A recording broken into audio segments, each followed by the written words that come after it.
Hello, welcome to the class. दोस्तों, आज हम डिस्कस करेंगे जो अभी अभी नेट एग्जामिनेशन गया है 19 तारीख को फॉर फिजिक्स के लिए। उसका जो प्रॉब्लम आए थे, उस प्रॉब्लम के सॉल्यूशन हम यहाँ पे डिस्कस करेंगे। तो ये वीडियो आपको अगर अच्छा लगे तो आपको अब शेयर कर देना, ठीक है। तो जितने प्रॉब्लम अभी आए हैं, मेरे पास आए हैं, उस प्रॉब्लम को मैंने सॉल्व किया है। तो अब हम देखेंगे उस प्रॉब्लम को कैसे सॉल्व करते हैं, कैसे शॉर्टकट ट्रिक्स में उस प्रॉब्लम को सॉल्व करते हैं। हालांकि ये प्रॉब्लम अभी तक क्योंकि क्वेश्चन पेपर अभी तक आउट नहीं हुआ, अभी तक रिलीज नहीं किया, तो जो क्वेश्चंस है, ये सारे क्वेश्चंस मेमोरी बेस्ड क्वेश्चंस है। जो लोग, हालांकि मैं एग्जाम देने नहीं गया था, तो जो लोग एग्जाम देने गए थे उन लोगों को दिमाग में ये था कि क्वेश्चन इस तरीके से पूछा गया। तो जब फाइनल क्वेश्चन पेपर आ जाएगा तब आप इसको इसके साथ मैच कर पाएंगे।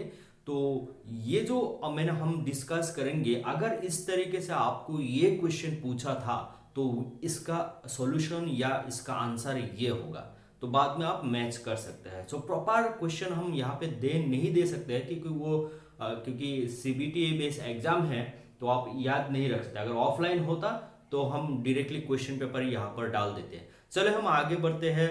डायरेक्टली अगर क्वेश्चन ऐसा है तो हम यहाँ पर एक क्वेश्चन सॉल्व करते रहेंगे और मतलब ये वीडियो बनाते रहेंगे। आप इसको शेयर करते रहना और सब्सक्राइब करते रहना, ठीक है। तो डायरेक्टली चलते हैं। एक क्वेश्चन आया था आपका स्टेटिस्टिकल मैकेनिक्स से, एक ये क्वेश्चन आया था कि आइजिंग मॉडल से एक क्वेश्चन आया था। उस आइजिंग मॉडल का देखिए यहाँ पर गिवन है कि the Hamiltonian of a system of 3 spin particles is, तो हैमिल्टोनियन आपका गिवन है यहाँ पर, ओके। तो यहाँ पर आपका दैट हैमिल्टोनियन गिवन है, H is equal to J S1 S2 plus S2 S3, where SI का वैल्यू होगा आपका 1 2 और 3, और SI का वैल्यू है आपका प्लस माइनस 1 हो सकता है। क्लियर? तो अगर प्लस माइनस 1 हो सकता है, मतलब S1 का वैल्यू प्लस माइनस 1, S2 का वैल्यू प्लस माइनस 1, S3 का वैल्यू प्लस माइनस 1। आपको पूछा है canonical partition function at temperature T क्या होगा, और उसका दो ऑप्शन किसी ने याद करके ये मुझे दिया था कि एक ऑप्शन ये है और एक ऑप्शन ये है। तो हम बाकी दोनों ऑप्शन वो याद नहीं रख पाया।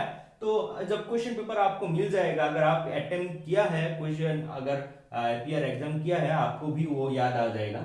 तो हम चलते हैं इस प्रॉब्लम को आइजिंग मॉडल के हिसाब से किस तरीके से सॉल्व करते हैं। देखिए, अगर हैमिल्टोनियन गिवन है, यहां पर हैमिल्टोनियन गिवन है and that is J and multiplied by S1 S2 plus S2 S3, तो हम यहां पर मैंने लिखा है कि S1 S2 S3, तो इसका जो वैल्यू अगर S1 S2 S3 तीनों का वैल्यू प्लस माइनस 1 होगा, तो कितने कॉम्बिनेशन बन सकते हैं, और उस कॉम्बिनेशन के हिसाब से हमारा हैमिल्टोनियन क्या देगा, हैमिल्टोनियन का वैल्यू क्या होगा। व्हेन S1 का वैल्यू 1, S2 का वैल्यू 1, S3 का वैल्यू 1, अगर यहां पर पुट करेंगे S1 1 multiplied by 1 means 1, plus S2 S3 1 multiplied by 1 means 1, तो 1 plus 1 means 2 और multiplied by J, so it is 2J corresponding to this configuration, okay। अगर इस configuration के हिसाब से देखेंगे, अगर तीनों वैल्यू -1 है, again if I put S1 -1 S2 -1, तो ये +1 हो जाएगा। अगर S2 -1 S3 -1, अगर ये भी +1 हो जाएगा, आपको 2J मिलेगा, ठीक है। तो करस्पॉन्डिंग टू, आप पहले मैंने क्या किया, सारे वैल्यू 1 रख दिया, सारे S का वैल्यू 1 रख दिया, उसके बाद सारे S का वैल्यू -1 रख दिया, ठीक है। और उसके बाद मैंने क्या किया, एक S को मैंने +1 रख दिया, बाकी दो S को मैंने -1 रख दिया। वही कॉम्बिनेशन 3 टाइम्स होगा। एक S को +1 यहां पर बीच में रख दीजिए, और ये दोनों माइनस में रख दिया, एंड में ये लास्ट वन प्लस में रख दी, ये दोनों -1 रख दीजिए। और यहां पर देखिए, इस बार मैंने क्या किया, दो S का वैल्यू +1 रख दिया, एक माइनस रख दिया, ठीक है। तो उसी तरीके से 3 कॉम्बिनेशन बनेगा। इसके अलावा हमारे पास और कुछ कॉम्बिनेशन नहीं होगा, तो ये सारे कॉम्बिनेशन होगा। तो करस्पॉन्डिंग टू दिस कॉन्फ़िगरेशन, अब देखिए 1 -1 यहां पर अगर पुट करेंगे 1 एंड -1 +1 एंड -1, यहां पर -1 होगा। अगर यही वैल्यू, ठीक है, अगर यही वैल्यू एस ये -1 होगा, इसका वैल्यू -1 हो जाएगा। अगर यही वैल्यू दोनों का अगर S2 S3 दोनों -1 तो ये +1 हो जाएगा, -1 एंड +1 तो 0 आ जाएगा कंट्रीब्यूशन। सिमिलरली आप देख सकते हैं इस कॉम्बिनेशन भी -2j आएगा, इस कॉम्बिनेशन में 0 आएगा, इस कॉम्बिनेशन में 0 आएगा, इस कॉम्बिनेशन में -2j, इस कॉम्बिनेशन में 0 आएगा। तो ये हमारा पता चल गया सारा की सारा H का वैल्यू, H मतलब ये हैमिल्टनियन मतलब आपको एनर्जी देगा, उसका value corresponding to the different combinations of S1 S2 and S3। ठीक है, अब देखिए तो आइजिंग पार्टीशन फंक्शन निकालने के लिए हमारा चाहिए क्या, ये है हमारा formula Z equal to summation of GI e raise to the power beta a psi, where GI ये क्या होता है आपका डिजेनरेसी होता है। बात समझ में आ गया। और ये एज का जो वैल्यू होता है ये एज का यहाँ पर जितने वैल्यू आएंगे, कभी कभी यहाँ पर एज के जगह एनर्जी भी लिख सकते हैं। ठीक है, तो यहाँ पर एज के हिसाब से दिया है, मैंने डायरेक्टली एज लिख दिया। तो आप देखिए GI, ये जो GI value that means degeneracy corresponding to plus twice J, कितने ट्वाइस जे है यहाँ पर, प्लस ट्वाइस जे कितने हैं, ये एक है और ये एक है, दो है, तो इसके करेस्पॉन्डिंग तो डिजेनरेसी कितना का, 2 fold, I mean 2 fold degeneracy corresponding to -2j में कितना हो गया, अगेन 2 फोल्ड डिजेनरेसी। ठीक है, और कॉरेस्पॉन्डिंग टू देखिए क्योंकि दो -2j है और जीरो कितने हैं, 1 2 3 4 4 जीरो है, तो corresponding to zero energy 4 fold is the degeneracy. तो हम इसको इंडिविजुअली यहां पर पुट करेंगे। When G if I take S का वैल्यू अगर मैं प्लस -2j लेता हूं, अगर एस का वैल्यू अगर मैं -2j ले लूं, ठीक है, तो उसका करस्पॉन्डिंग डिजेनरेसी क्या है, यहां पर डिजेनरेसी तो 2 है, 2 बट बिठा दिया और e raise to the power minus beta S I और माइनस, और since we I am taking -2j here, तो -2j और एक फॉर्मूला का माइनस साइन प्लस हो जाएगा 2 बीटा जे। ठीक उसी तरीके से करस्पॉन्डिंग टू दिस +2j तो degeneracy is two e raise to the power -2 बीटा जाएगा। करस्पॉन्डिंग टू द एनर्जी 0 तो degeneracy 4 multiplied by e to the power beta into S का वैल्यू 0 है। अगर इसमें से इस प्रॉब्लम में से अगर मैं दो कॉमन ले लूंगा तो ये हो जाएगा, अगर इसको हम e raise to the power 2 beta J, इसको हम e raise to the power beta J whole square लिख सकते हैं, इसको भी माइनस लिख सकते हैं, ये होल स्क्वायर लिख सकते हैं। और यहाँ पर कितना e raise to the power 0 मतलब e raise to the power 0 मतलब 1 है, मतलब 4 है ना, तो अगर मैं 2 कॉमन लूंगा तो यहाँ पर 2 रहेगा और 1 के बदले में e raise to the power beta J minus into e raise to the power minus beta J, और इसका वैल्यू कितना आएगा आपका e raise to the power 0 आएगा। ठीक है, मैंने इसको इसीलिए लिखा कि इसको हम इस तरीके से करते हैं, e raise to the power beta J e raise to the plus e raise to the minus beta J whole square.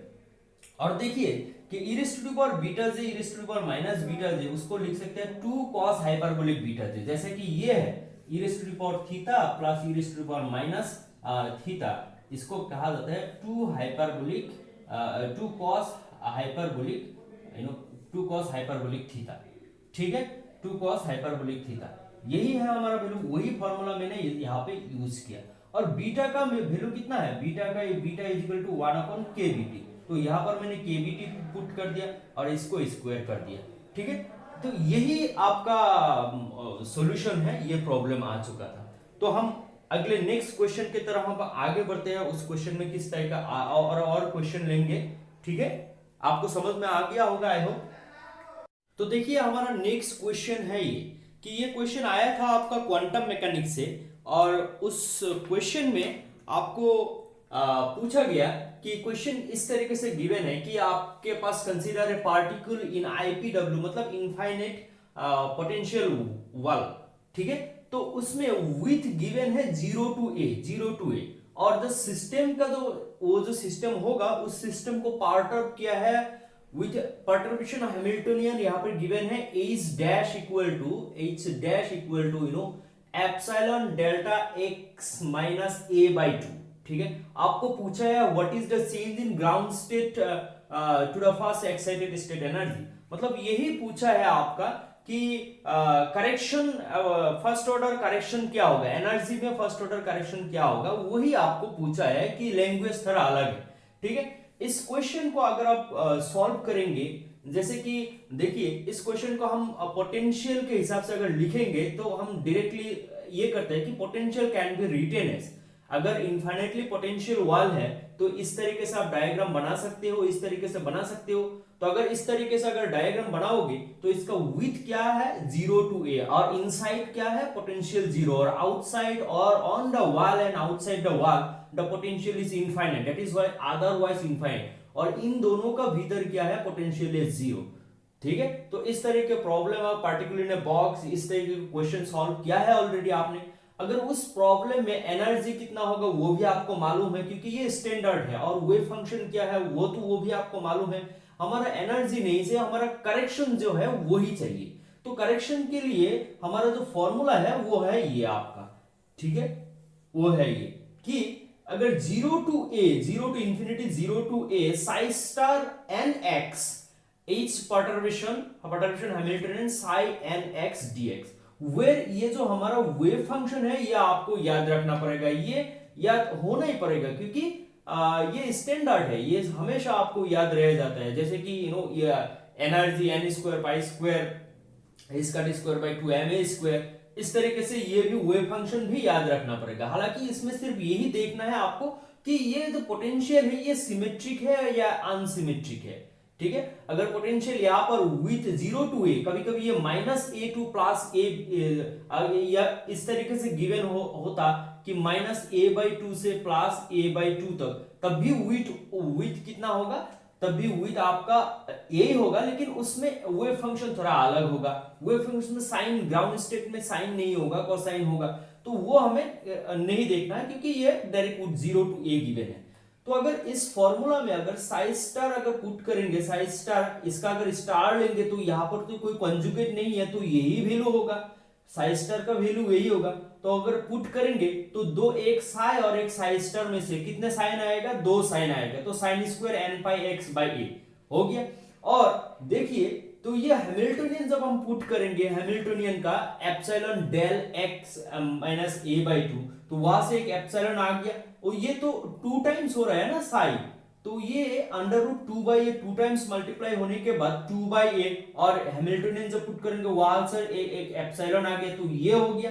अब इन्फिनिट इंटीग्रेशन में अगर देखिए 0 to a यही बच गया, तो इस प्रॉब्लम को कैसे सॉल्व करेंगे? एक फॉर्मूला, एक प्रॉपर्टी है डिराक डेल्टा फंक्शन का कि अगर -infinity to +infinity f of x del x minus a dx, उसका वैल्यू होता है f ऑफ a, प्रोवाइडेड ये जो a है ये within this limit +infinity to -infinity होना पड़ेगा। अब देखिए यहाँ पे विथ क्या है, यहाँ पे इंटीग्रेशन है 0 to a, और a/2 ये जो a/2 है, ये a/2 with in this 0 to a होगा कि नहीं? हाँ ठीक है, ये 0 to a में लाइव करते हैं तब भी तो ये वैल्यू होगा, अदरवाइज ये आउटसाइड द इंफिनिटी होता है, तो आउटसाइड द इंटीग्रल लिमिट होता है, तो इसका वैल्यू 0 होगा।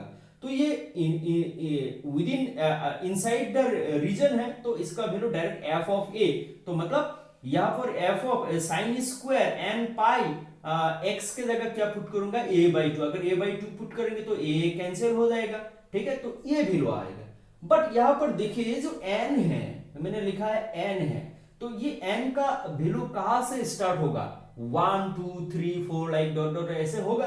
तो बट देखिए अगर जब n का वैल्यू हम लेंगे तो इसको मैं यहां पर लिख लेता हूं, जब n का वैल्यू 1 होगा या 3 होगा या 5 होगा, और ऑड ऑर्डर का होगा, जब ऑड ऑर्डर का होगा तो इसका जो वैल्यू होगा साइन स्क्वायर, इसका वैल्यू 1 हो जाएगा, तब उस वाले केस में 2 एप्सिलॉन बाई a होगा। But the case is when n का वैल्यू अगर इवन हो गया, मान लो कि 2 हो गया, 4 हो गया, 6 हो गया, 8 हो गया, इस तरीके से चला जाएगा, तो इसका साइन स्क्वायर, इसका जो वैल्यू होगा कि ये 0 होगा, तो उस वाले केस में 0 multiplied by this is equal to 0 होगा। तो ये दोनों ऑप्शन ये आपका, आप अगर मैच करेंगे, अगर क्वेश्चन आपने देखा है तो इसमें से आपको समझ में आ जाएगा। तो अगर ये क्वेश्चन सही है, अगर यही क्वेश्चन था तो इसका आंसर यही होगा। तो नेक्स्ट एक प्रॉब्लम ले लेते हैं, चलते हैं दोस्तों। और एक क्वेश्चन है, ये देखिए, ये इस क्वेश्चन में आपको ये भी क्वेश्चन क्वांटम मैकेनिक्स से है। तो देखिए यहाँ पर गिवन है कि अगर this ket n eigen state of an harmonic oscillator, और उसमें इनिशियल मैकेनिक्स से ये क्वेश्चन पूछा गया। तो यहाँ पर क्वेश्चन जो है कि ये एक कैट है, एन कैट, ये eigen state of an harmonic oscillator, और उसका इनिशियल आपका गिवन है क्या, वेव फंक्शन गिवन है 1/√2 0 ket and 1 ket plus 1 ket. ठीक है, तो आपको बताया गया, क्वेश्चन में पूछा गया what will be the minimum time required to come back the system to it initial state. ठीक है, यही पूछा गया।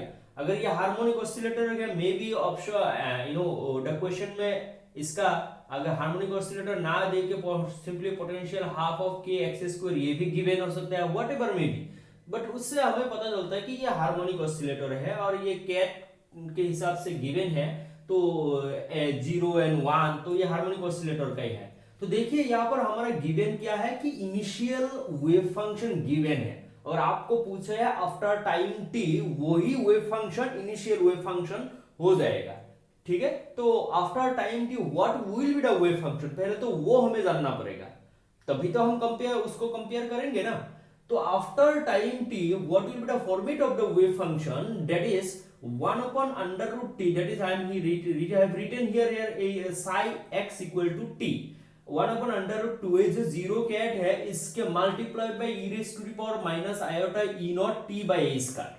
ठीक है, एक्चुअल में होता क्या है कि अगर कोई wave function x equal to t होता है, तो ये अगर इनिशियल स्टेट में आ जाएगा तो at x equal to 0 multiplied by e raise to the power minus iota e t by a square, यही होता है। तो वो एक पर्टिकुलर एक कैट के लिए होता है। तो यहाँ पर ये समेशन ऑफ टू कैट्स है कि नहीं, तो ये जो ये एनर्जी है तो उसका करस्पॉन्डिंग एनर्जी यहाँ पर हमें डालना होगा, और उसको मैंने क्या किया, ये √2 0 और इसको मल्टीप्लाई कर दिया, तो उसका करस्पॉन्डिंग जो है यहाँ पर minus e naught t by a square, ये मैंने मल्टीप्लाई क्योंकि ये मल्टीप्लीकेशन में है ना, तो प्लस 1/√2 पर इसको मैंने इसके साथ मल्टीप्लाई कर दिया, तो ये e raise to the power minus e1t, where e naught and e1 कैसे निकालेंगे।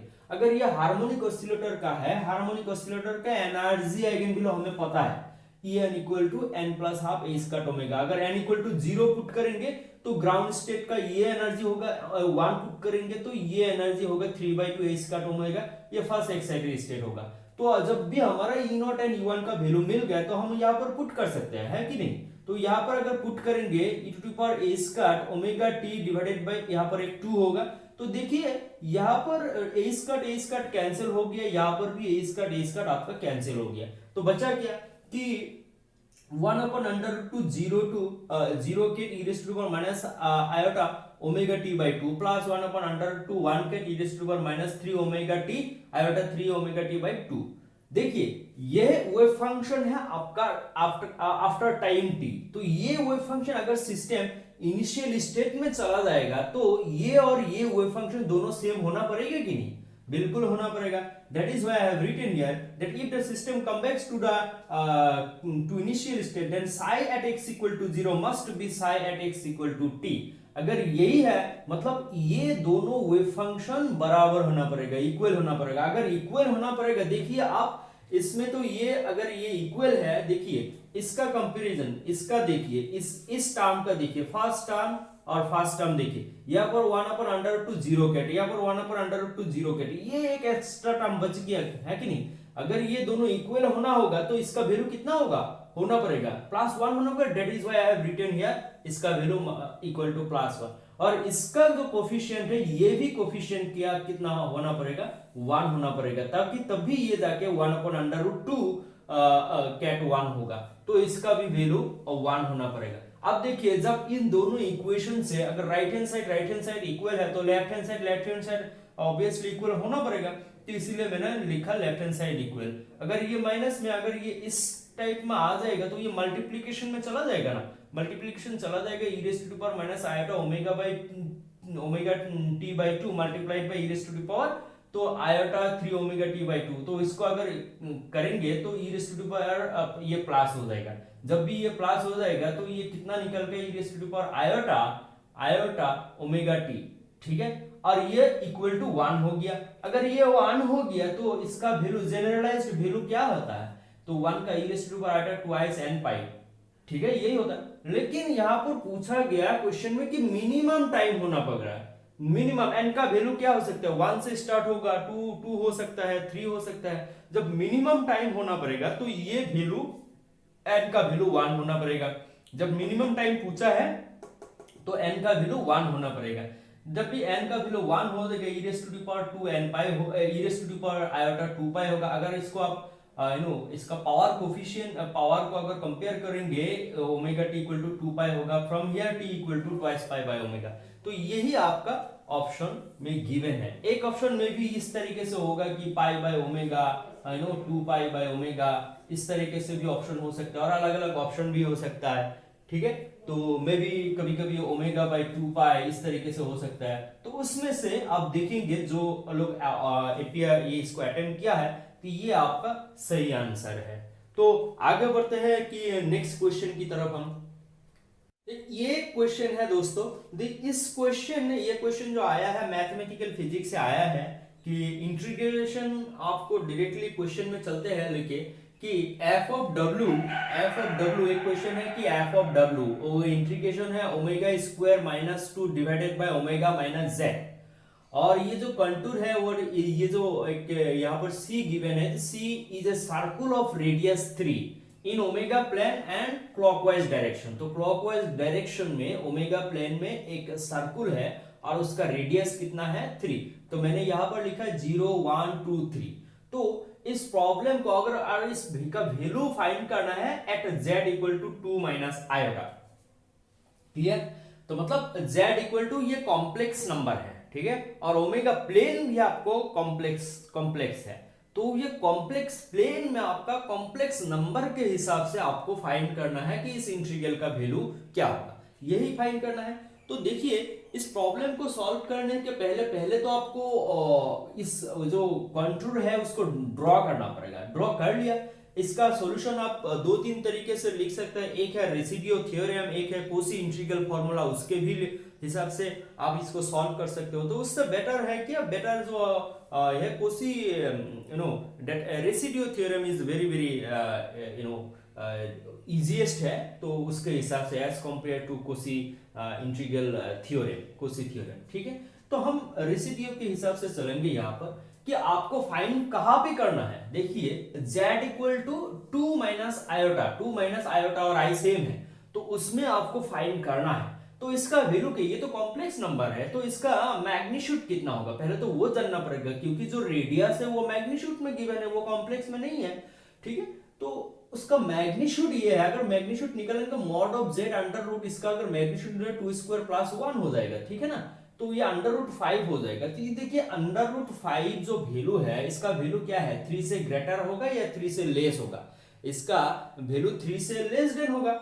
अगर देखिए तो रेसिड्यू के हिसाब से हम क्या करते हैं, पहले उसका पोल निकालते हैं, यही तो निकलते हैं। जब पोल निकलते हैं हम देखेंगे कि कितने पोल इनसाइड द कंटूर होता है, कितने पोल आउटसाइड द कंटूर होता है। तो जो आउटसाइड होता है उसके लिए रेसिड्यू क्या होता है, उसके लिए रेसिड्यू हम नहीं निकाल सकते, है ना, 0 होता है। अगर इनसाइड के लिए होता है तो उसके लिए हम रेसिड्यूस निकाल सकते हैं according to the residue theorem. तो वही है कि अगर इस रेसिड्यू थ्योरम के हिसाब से द फंक्शन, अगर इस integral is equal to 2 pi iota multiplied by sum of all residues, sum of all residues माने इसका मतलब क्या है, जो रेसिड्यू इस कंटूर के इनसाइड है।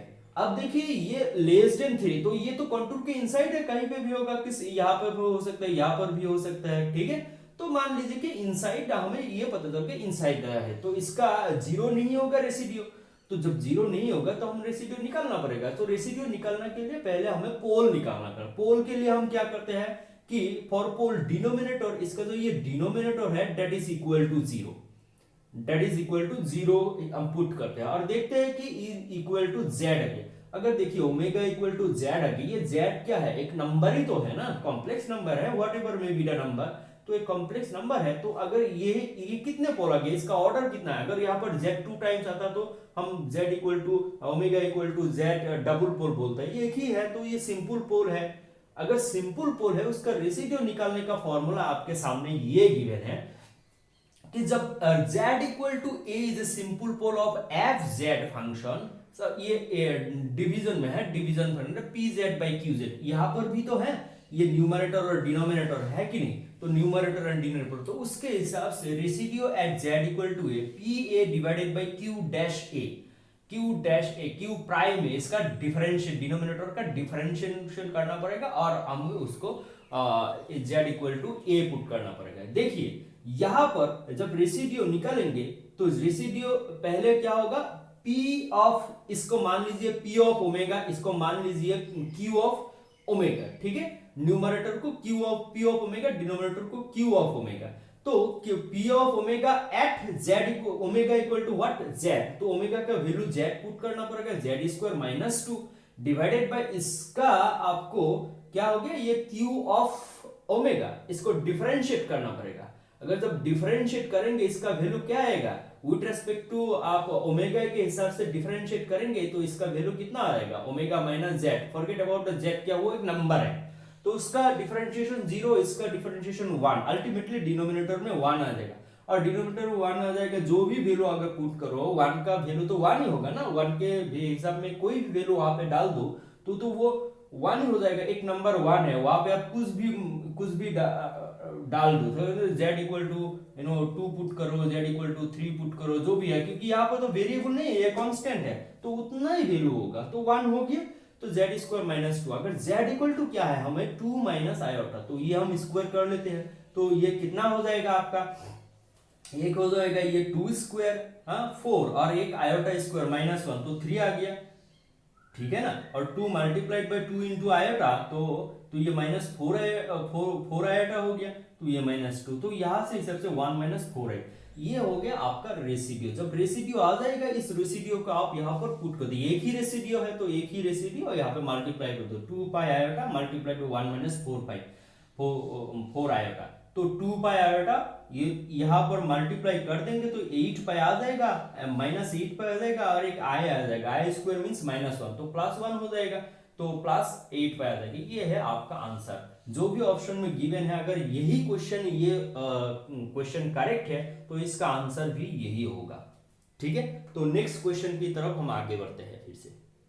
अच्छा दोस्तों देखिए, और एक क्वेश्चन है, ये आपका इलेक्ट्रिसिटी से क्वेश्चन गिवन है ये आपका, तो इसमें आपको गिवन क्या है, इस टाइप का क्वेश्चन हम बीएससी ग्रेजुएशन में ही करते हैं कि एक inductor and a capacitor and a resistor r connected in series, ठीक है, and that is connected with an AC source, that is voltage is given, that is v equal to v naught sin omega t। तो आपको बताया गया है कि if net current depends only on r, then what will be, which option will be the correct option। एक तो c equal to 0 है, एक तो l इक्वल टू 0 है, एक तो ये omega equal to that omega equal to 1 upon under root LC है, और ओमेगा इक्वल टू ये है, ठीक है।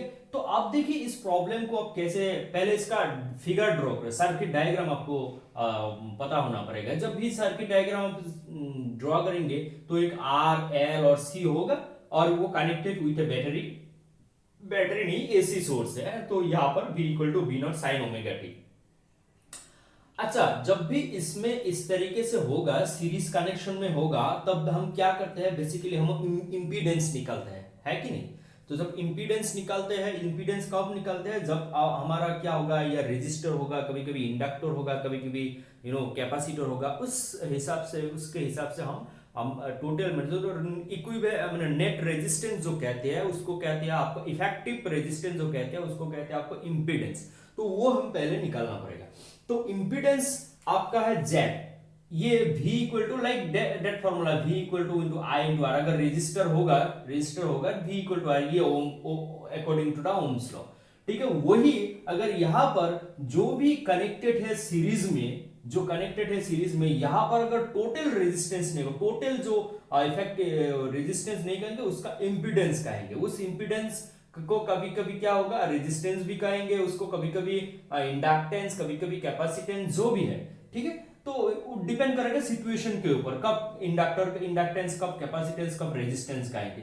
तो मेन जो कॉम्बिनेशन है उसका, जो हमारा रेजिस्टेंस जो है, इंपीडेंस है, तो ये Z है। तो अगर V equal to I Z है अकॉर्डिंग टू ओम्स लॉ, तो I equal to V by Z होना पड़ेगा, और V equal to V naught sine omega t by Z. आप देखिए, एक बात देखिए, यहां पर क्वेश्चन में क्या है कि इफ नेट करंट, जो इससे जो करंट चला जाएगा, तो ये net current depends only on r, तब क्या होगा? ठीक है, यहां पर हम, क्योंकि हम आर को हमें पता नहीं, यहां पता नहीं, हमें पता है ओनली इंपीडेंस। अगर ये इंपीडेंस क्या होगा, इंपीडेंस फाइंड करने के लिए जब भी आप फाइंड करते थे ग्रेजुएशन में, इस तरीके से फाइंड करते हैं, under root r square minus plus XL minus XC. वहां पर हम देखते हैं कि एक्सएल इज ग्रेटर देन, हम ऊपर की तरफ जाते हैं, यहां पर होता है कि नहीं, इस तरीके से इसमें एक्सी होता है, इसमें एक्सएल होता है, ठीक है, और यहाँ पे रेजिस्टेंस का तीनों कार्ड ड्रॉ करते हैं। और अगर कभी कभी हम अगर इसको ग्रेटर मान ले कि x is greater than XL, तो ये पहले लिखते हैं।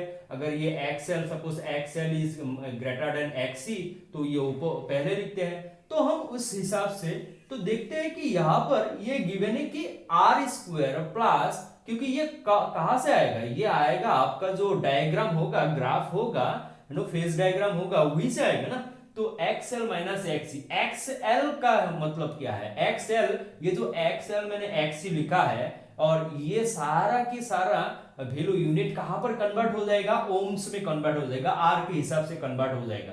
बट XL का मतलब होता है, आपको ये पता है, XL equal to omega L and XC equal to 1 upon omega C, ये वैल्यू पता है, ये वैल्यू पुट कर दीजिए, तो ये आपका इंपीडेंस है, नेट इंपीडेंस आ गया। ठीक है, नाउ देखिए, if I depends only on r, ये वैल्यू क्या है, ये कांस्टेंट है, और यहां पर जो भी साइन ओमेगा टी है, फ्रीक्वेंसी एंड टी, ठीक है। अगर I depends only on R, तो ये जेड कहां पर डिपेंड होना पड़ेगा, Z also should depends only on R, ठीक है। क्योंकि आई डिपेंड्स ओनली और जेड इक्वल टू जब आर होगा, तब भी हम करेंगे I equal to depends only on R, ठीक है। अगर if suppose Z equal to R होता है, तब भी होता है कि ये I depends only on R, but यहां पर मतलब क्या होना होगा, जेड इक्वल टू हमारा ये होना पड़ेगा, जेड इक्वल टू आर होना पड़ेगा, तब भी हम कहेंगे कि I depends only on, there should not be any XL and L and C. मतलब ये जो टर्म है, ये Z equal to, for Z equal to R बनाने के लिए हमें इस टर्म को क्या होना पड़ेगा, जीरो होना पड़ेगा, तब भी तो Z equal to under root r square मतलब आर हो जाएगा, ठीक है। तो इस टर्म को जीरो होना पड़ेगा, जब इस टर्म को अगर जीरो पुट करेंगे, तो omega L minus 1 upon omega C equal to zero, तो omega square equal to 1 upon N C, तो omega equal to 1 upon under root L C. तो what should be the frequency, that should be the frequency, कब होगा कि omega I depends only on R when the frequency is 1 upon under root of L C. तो ये value आपका correct option है, तो अगर ऑप्शन में ये था, तो ये आपका करेक्ट ऑप्शन है, ठीक है। तो ये बहुत ही एक सिंपल क्वेश्चन गिवन है। चलिए नेक्स्ट क्वेश्चन, और एक क्वेश्चन लेते हैं दोस्तों, और एक क्वेश्चन है, ये भी आपका जो इलेक्ट्रॉनिक्स का क्वेश्चन है, इलेक्ट्रॉनिक्स के ऊपर ही है। तो इसमें गिवन है आपको, अगर सर्किट डायग्राम आपको आप देखेंगे कि ये एक ओपेम रिलेटेड प्रॉब्लम है, और इस प्रॉब्लम को कहा गया कि आपका एक रेजिस्टेंस गिवन है, एक कैपेसिटर गिवन है, एक फीडबैक रेजिस्टेंस गिवन है, और एक कनेक्टेड है इन्वर्टिंग एम्पलीफायर से कनेक्ट है, ये इन्वर्टिंग एम्पलीफायर की तरफ बिहेव कर रहा है। तो आपको कहा गया कि find the phase between V naught and V, मतलब जो गेन होगा, गेन में आपको फेज निकालना है। देखिए, गेन निकालने के लिए हमारा दो चीज को जानना पड़ेगा, एक है मैग्नीट्यूड और एक है फेज, ये दोनों अलग अलग होता है। तो मैग्नीट्यूड कैसे निकलते हैं एंड फेज कैसे निकलते हैं, वो हम यहाँ पर दिखाएंगे। हालांकि ये क्वेश्चन फेज के ऊपर है, बहुत सारे लोग इसको सॉल्व करेंगे कि डायरेक्टली से फेज ये बोल देंगे, वो बोल देंगे, लेकिन यहाँ पर हम कुछ और ट्रिक्स भी देना चाहते हैं, ताकि रेस्ट ऑफ द प्रॉब्लम, अगर कुछ इधर उधर के प्रॉब्लम गिवन है, तो आप उसको आसानी से सॉल्व कर सके, ठीक है। तो डायरेक्टली मूव करते हैं प्रॉब्लम में। देखिए, आप यहां पर एक गिवन है कि V इन गिवन है, ठीक है, इनपुट वोल्टेज गिवन है, और मैंने ये 2K और 6 माइक्रोफेराड जो था, उसको मैंने RNC के हिसाब से लिखा, और ये मैंने RF के लिखा, क्योंकि हमें मैग्नीट्यूड नहीं चाहिए, हमें चाहिए क्या, फेज चाहिए, ओके। तो और ये V0 है। देखिए, इस प्रॉब्लम को सॉल्व करेंगे, ये यहां से जो करंट प्रोड्यूस होगा, इस तरह से जो यहां पर करंट आएगा, मान लो कि ये करंट 1 है, और यहां से जो करंट जाएगा, ये करंट 2 है। लेकिन देखिए, यहां पर जो अंदर ओपेम के अंदर, क्या ओपेम के अंदर करंट जा सकता है? नहीं। क्यों नहीं जा सकता है? ये according to the our law, या आप अगर ओपेम पढ़ेंगे तो इनपुट रेजिस्टेंस ऑफ ओपेम क्या होता है? इंफिनिटी होता है। तो अगर रेजिस्टेंस अंदर इंफिनिटी है तो करंट तो इंफिनिट, रेजिस्टेंस इनफाइनाइट। रेजिस्टेंस भाई क्या होता है? एक बाधा है, ऑपोजिट की तरह होता है ना, तो उसमें तो करंट जा ही नहीं सकता। तो जितना करंट यहां से आएंगे तो उतना करंट इधर ही फीडबैक में चला जाएगा, है कि नहीं, ताकि वो सर्किट को पूरा कर देगा। और एक बात देखिए कि अगर करंट हम इस तरीके से इस डायरेक्शन में जा रहे हैं तो पोलरिटी देंगे तो ये पॉजिटिव होगा, ये निगेटिव होगा। अगर ये इस डायरेक्शन में करंट जा रहा है तो ये हायर पोटेंशियल होगा, ये लोअर पोटेंशियल होगा। तभी तो current always flows from higher potential to lower potential. Positive negative का मतलब ये है कि ये हायर पोटेंशियल है, ये लोअर पोटेंशियल है, और ये लोअर हायर पोटेंशियल है, ये lower potential, although it is connected to a terminal.